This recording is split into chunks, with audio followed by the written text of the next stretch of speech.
The morning mist hung low over the ancient palace walls as Marcus Chen adjusted his uniform for what he thought would be another routine day.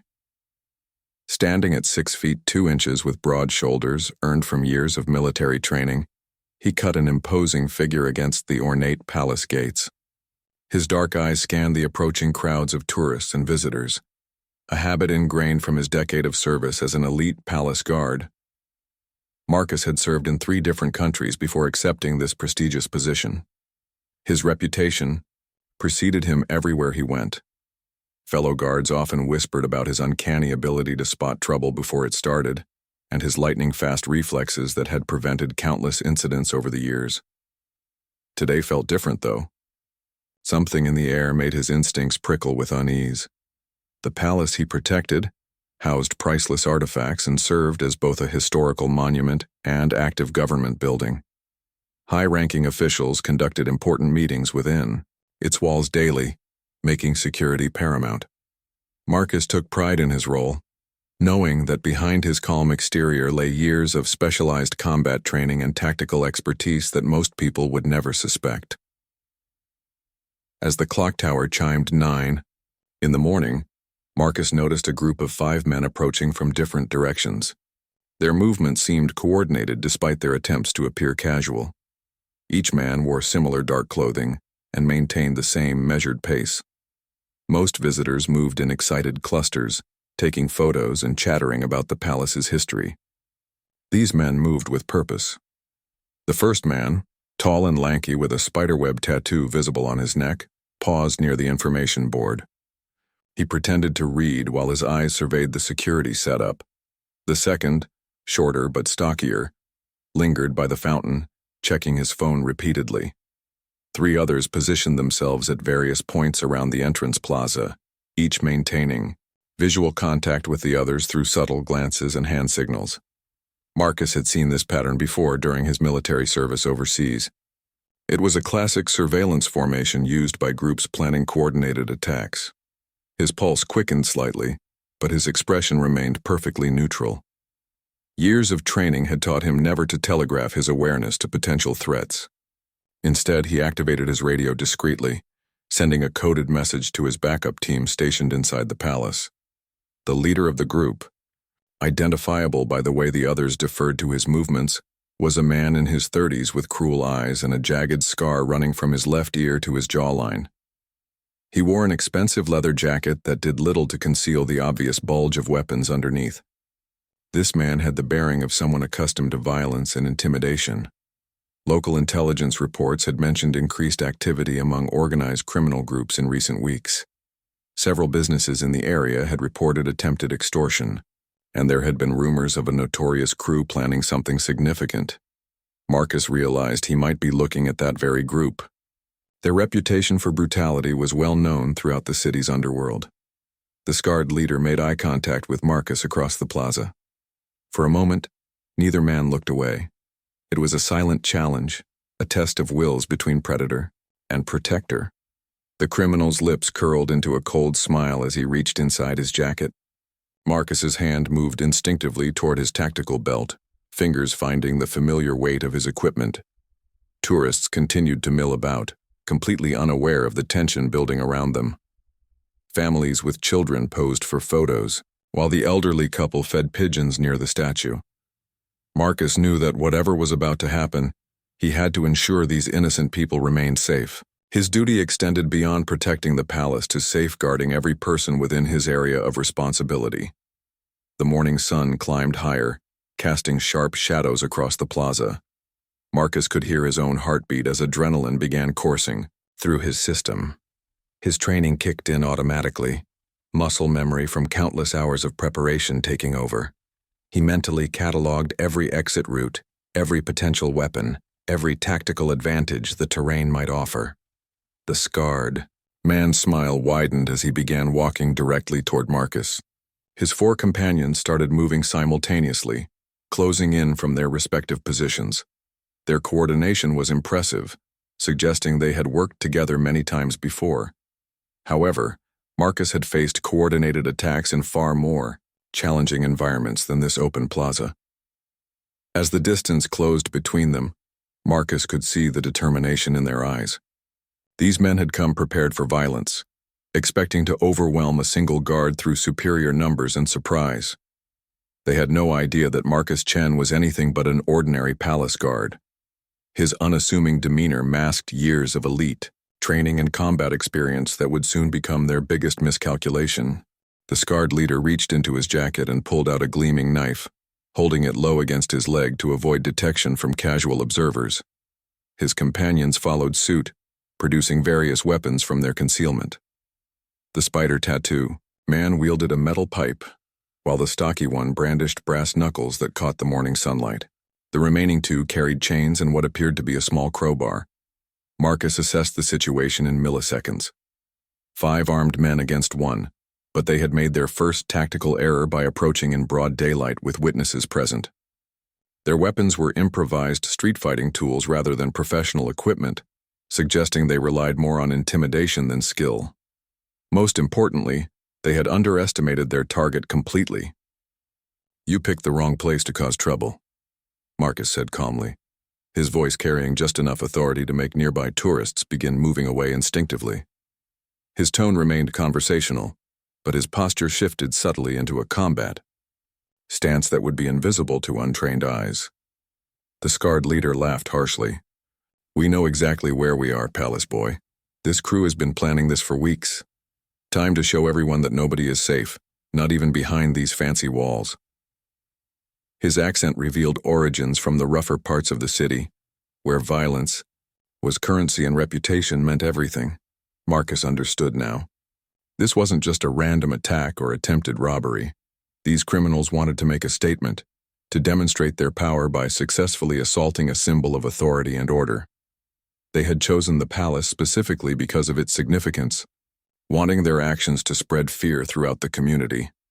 The spider tattoo man moved first, swinging his metal pipe in a wide arc aimed at Marcus's head.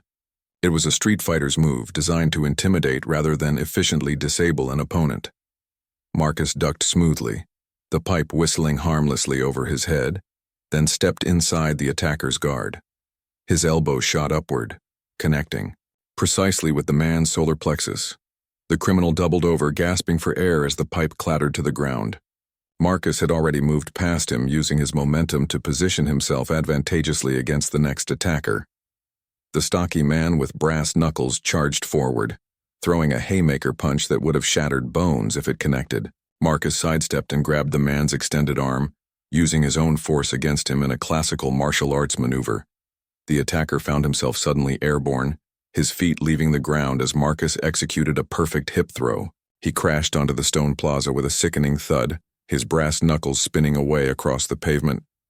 2 down in less than 10 seconds, and Marcus hadn't even drawn any of his equipment yet. The remaining 3 criminals hesitated, suddenly, realizing they weren't facing an ordinary security guard. The scarred leader's confident smirk faltered as he watched his carefully planned assault falling apart. His crew was supposed to overwhelm their target through sheer numbers and surprise, but instead they were being systematically dismantled by superior technique and training. Marcus used their momentary confusion to his advantage, lunging forward toward the man with the chain. This criminal had better reflexes than his fallen comrades, managing to swing his weapon in a defensive pattern. The heavy links whistled through the air, creating a barrier of moving metal. However, Marcus had trained against much more sophisticated weapons than improvised chains. He waited for the perfect moment when the chain reached the apex of its swing, then darted inside its arc. His hand shot out, fingers closing around the chain links with practiced precision. A sharp twist of his wrist sent pain shooting up the attacker's arm, forcing him to release his weapon. Marcus immediately pivoted, using the captured chain as leverage to sweep the man's legs. The criminal hit the ground hard, and Marcus kept hold of the chain, now wielding it as his own weapon. The tables had turned completely. What started as a 5-on-1 assault had become a fair fight, with Marcus now armed and his opponents reduced to 2 frightened men clutching their remaining weapons. The scarred leader's face contorted with rage and desperation. His reputation depended on successful shows of force, and this public humiliation would destroy his crew's standing in the criminal underworld. He raised his knife high, preparing for a desperate stabbing attack that would either eliminate his opponent or seal his own fate. The final attacker with the crowbar flanked to Marcus's left, trying to create a two-front assault. These men were fighting for their lives now, knowing that failure here would mean the end of their criminal careers and possibly their lives when rival gangs learned of their defeat. Marcus remained perfectly calm, his breathing steady despite the intense physical activity. This level of combat was familiar territory for him, similar to scenarios he had faced in hostile environments overseas.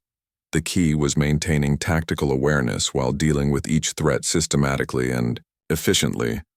Tourists had cleared the immediate area, though many remained at a safe distance recording the incredible scene on their phones. Palace security protocols required Marcus to minimize collateral damage while neutralizing threats, a delicate balance that required both skill and restraint. Soon, backup would arrive. But for now, he stood alone against the remaining criminals who were growing more dangerous in their desperation. The scarred leader lunged forward with his knife, aiming for Marcus's midsection in a vicious upward thrust. Simultaneously, the crowbar-wielding attacker swung his weapon toward Marcus's head from the opposite side. It was a coordinated pincer, attack that would have overwhelmed most opponents, forcing them to choose which injury to accept while trying to avoid the other. Marcus had faced similar multi-directional attacks during urban warfare training. Instead of backing away or trying to block both weapons, he moved forward into the attack zone.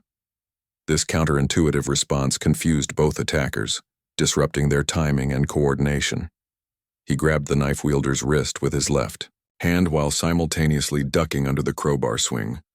Using the captured chain still wrapped around his right hand, Marcus whipped it toward the crowbar attacker's ankles. The heavy links caught the man's feet mid-swing, sending him tumbling backward.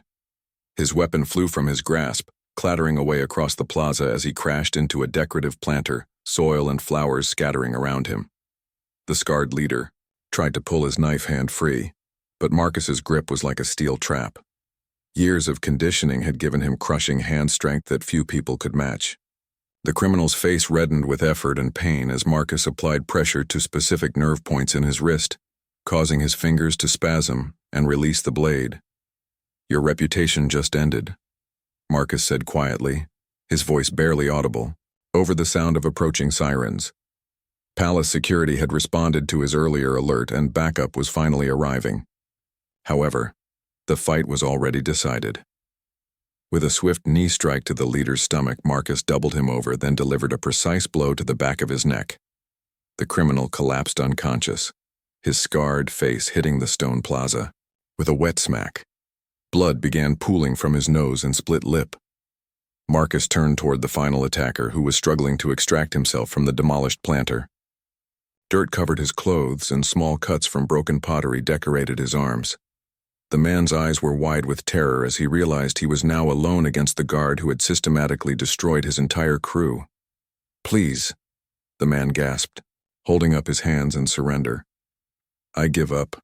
Don't hurt me anymore." His voice shook with genuine fear. The Notorious crew's reputation for violence had been built on intimidating weaker targets, not facing someone with superior training and combat experience. Marcus approached cautiously, maintaining his fighting stance until he was certain the surrender was genuine. The criminal remained on his knees among the scattered flowers, clearly beaten both physically and psychologically. The fight had lasted less than 3 minutes, but it had completely shattered this crew's image of invincibility. Palace security officers poured into the plaza, their tactical gear and professional bearing a stark contrast to the improvised weapons and street clothes of the defeated criminals. Their leader, Captain Rodriguez, surveyed the scene with experienced eyes, taking in the unconscious attackers and the minimal property damage. "Impressive work, Chen," Rodriguez said, though his tone carried no surprise. He had served with Marcus in the military years earlier and knew exactly what his subordinate was capable of. 5 armed assailants neutralized without civilian casualties or significant property damage. Marcus nodded, already beginning to shift back into his normal guard demeanor. The adrenaline was fading, replaced by the calm professionalism that defined his character. He had done his job exactly as trained, protecting both the palace and the innocent people who had been caught in the crossfire. Paramedics arrived to treat the injured criminals, though their wounds were primarily bruises and minor cuts rather than serious injuries. Marcus had used precisely the amount of force necessary to neutralize each threat, without causing permanent damage. This restraint demonstrated not weakness, but the highest level of professional skill. The spider tattoo man regained consciousness, first groaning as he tried to sit up. His ribs ached from Marcus's elbow strike, but no bones were broken. He looked around at his fallen comrades with a mixture of disbelief and dawning horror at what their failed attack would mean for their futures. News crews began arriving, drawn by reports of violence at the historic palace. The attempted assault would make headlines throughout the city, but not in the way the criminals had intended. Instead of demonstrating their power, they had showcased the effectiveness of professional security and the consequences of challenging lawful authority. Detective Sarah Kim from the Organized Crime Unit arrived to take statements and gather evidence. She had been tracking this particular crew for months, building a case against them for various criminal activities throughout the city. Their attack on the palace guard would provide the final pieces needed to ensure lengthy prison sentences. This crew has been terrorizing local businesses for weeks, Detective Kim explained to Marcus as they watched the criminals being loaded into ambulances under heavy guard. Your actions today probably saved dozens of future victims from their extortion and violence. Marcus accepted her words with a simple nod. He hadn't been thinking about the broader implications during the fight, simply responding to an immediate threat according to his training. However, understanding that his actions had prevented future crimes provided additional satisfaction beyond just doing his duty. The plaza gradually returned to normal as emergency vehicles departed and crime scene tape was removed. Tourists began filtering back, many approaching Marcus with words of gratitude and admiration. He accepted their thanks politely, but remained focused on resuming his regular duties. For him, the incident was already becoming just another day at work, though it would be remembered by everyone else who witnessed it for years to come. Within hours, video footage of the confrontation had spread across social media platforms throughout the city. Multiple tourists had captured different angles of the fight, and their combined recordings provided a complete picture of Marcus's incredible defensive skills. The hashtag #PalaceGuardHero began trending as people shared and commented on the dramatic footage. Local news stations picked up the story, interviewing witnesses who described the guards' calm professionalism under pressure.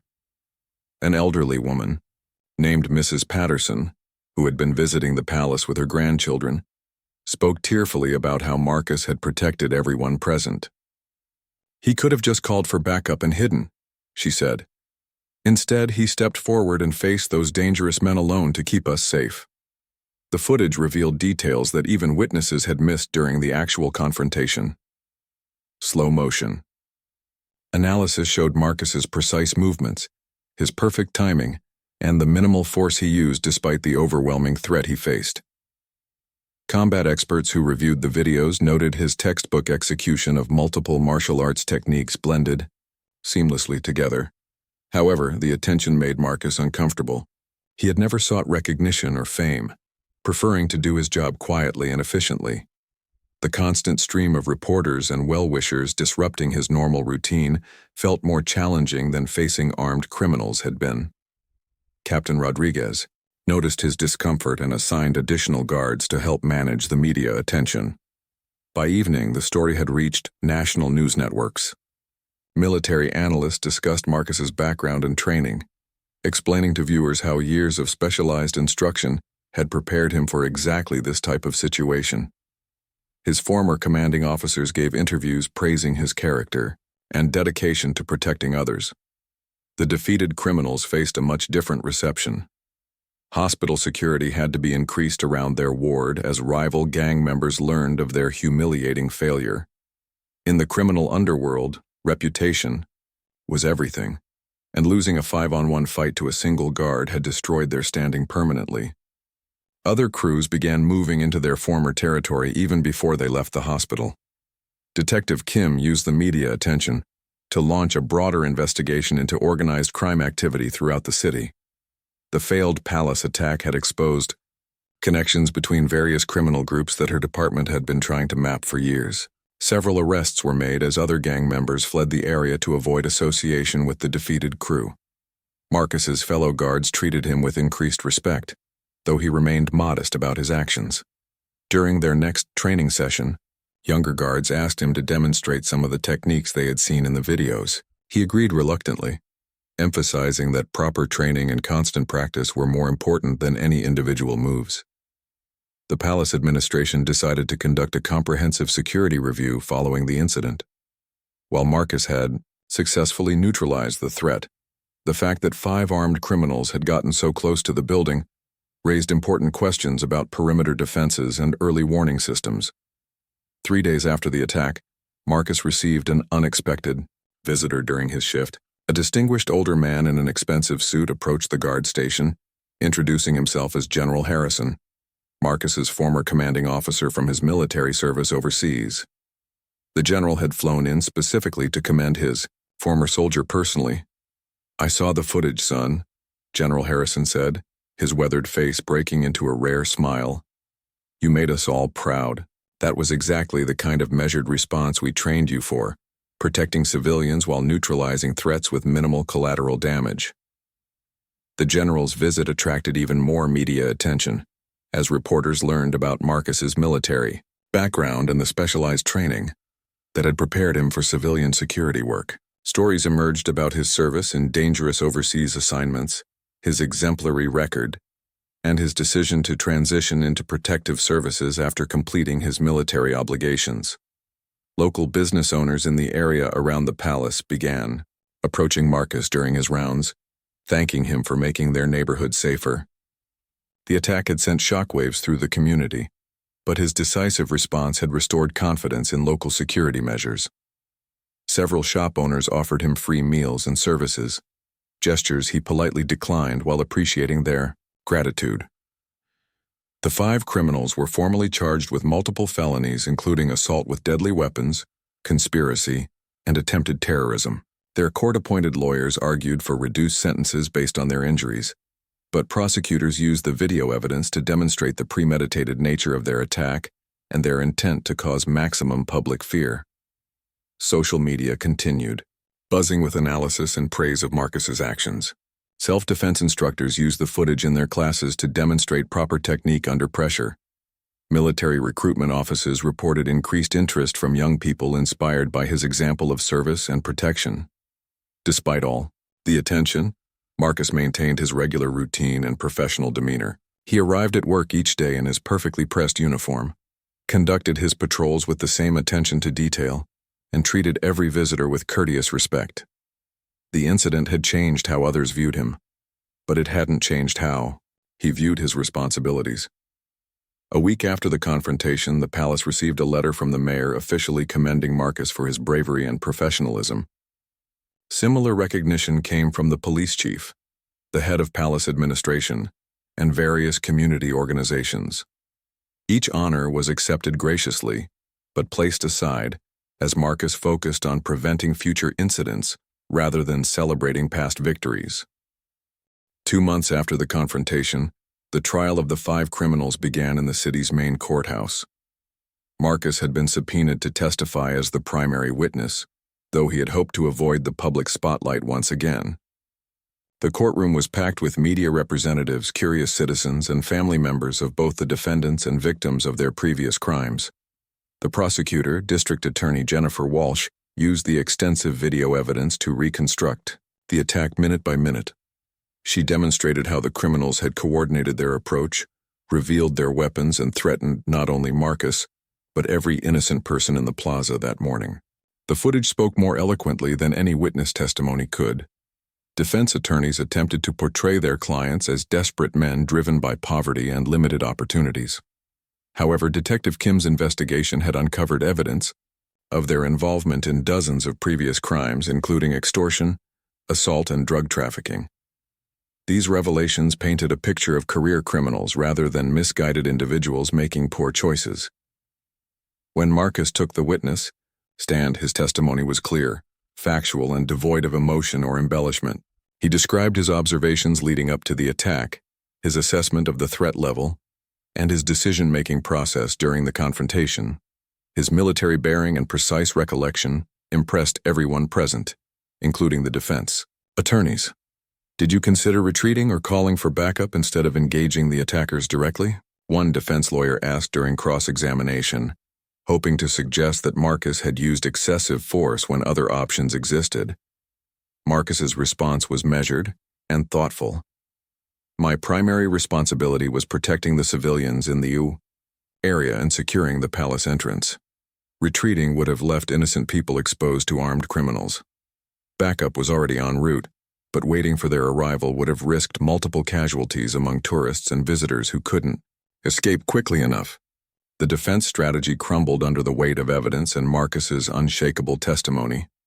Video footage clearly showed the criminals initiating violence while Marcus responded with precisely calibrated defensive measures. Expert witnesses confirmed that every technique he used was appropriate for the level of threat presented. During the trial, more details emerged about the criminal crew's background and motivations. They had been planning increasingly bold attacks to establish dominance over rival gangs in the area. The palace assault was intended as their signature achievement, a public demonstration that nowhere was safe from their influence. The scarred leader, whose real name was revealed as Vincent Torres, had a criminal record dating back 15 years. His crew had been responsible for terrorizing dozens of local businesses, using violence and intimidation to extract protection money. Several business owners testified about the fear they had lived with before the crew's arrest. Torres himself maintained a defiant attitude throughout the proceedings, glaring at Marcus whenever their eyes met across the courtroom. His lawyer argued that his client's injuries from the confrontation constituted excessive punishment, but medical testimony confirmed that all injuries were minor and consistent with necessary defensive force. The spider tattoo man, identified as Danny Rodriguez, broke down during his testimony and admitted to multiple previous crimes. His cooperation with prosecutors revealed the full extent of the crew's criminal activities and helped authorities recover stolen property and identify additional victims. Public sentiment heavily favored Marcus throughout the trial proceedings. Daily news coverage portrayed him as a symbol of principled law enforcement and citizen protection. Letters of support poured into the palace administration from around the country, with many praising his restraint and professionalism under extreme pressure. The trial also sparked broader discussions about security preparedness and the importance of professional training for protective personnel. Law enforcement agencies began reviewing their own protocols and training programs, using Marcus's response as a model for effective threat neutralization with minimal collateral damage. International security experts weighed in on the case, noting how Marcus's military background and ongoing training had prepared him for exactly this type of situation. His ability to assess multiple threats simultaneously while protecting civilians became a case study taught in security academies worldwide. The prosecution's closing arguments emphasized the premeditated nature of the attack and the dangerous precedent that would be set by lenient sentencing. District Attorney Walsh argued that the criminals had declared war on public safety and civic order, making harsh penalties necessary to deter similar future attacks. Defense attorneys made final pleas for mercy, citing their clients' backgrounds and the injuries they had sustained. However, the overwhelming evidence of their criminal enterprise and the terror they had inflicted on the community made sympathetic arguments difficult to sustain. As the jury deliberated, Marcus returned to his regular duties at the palace. The media circus surrounding the trial had attracted even more visitors than usual, requiring additional security measures and crowd management. He found satisfaction in the routine nature of his work, a welcome contrast to the drama of the courtroom. The verdict, when it came, surprised no one who had followed the trial.